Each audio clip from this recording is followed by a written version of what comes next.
Hello friends, कसे आहात तुम्ही सर्व? आय होप की तुम्ही सर्व मजेत असणार. सो कशी चालली तुमची दिवाळीची तयारी? आमची तर दिवाळीची तयारी चालू झाली आहे. साफसफाई पण आम्ही ऑलमोस्ट केलीच आहे. सो आज मी काढलं होतं आकाशकंदील बनवायला. सो A4 साईज पेपर घ्यायचा. तुम्ही कलरफुल पण घेऊ शकता किंवा पूर्ण व्हाईट पण घेऊ शकता. So A4 size paper fold करून त्याला स्टिक करून घ्यायचं. स्टिक केल्यानंतर एन्व्हलप टाईप ते असं तयार होईल. ते एन्व्हलप काय करायचं, एकावर एक टी शेपमध्ये ग्ल्यू लावून स्टिक करून घ्यायचं. स्टिक केल्यानंतर तुम्हाला हवा असेल तो शेप कट करून घ्यायचा. कट केल्यानंतर त्याला ओपन करायचा आणि ओपन केल्यानंतर त्याचा लूक असा दिसेल.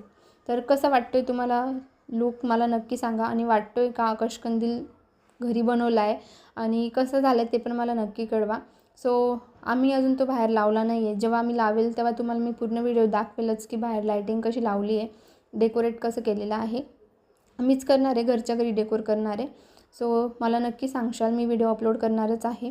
आणि हे मला माझ्या सिस्टरने दिलं आहे. ती मला घेऊन आली होती, आम्ही तिला भेटायला गेलोच होतो स्टेशनला.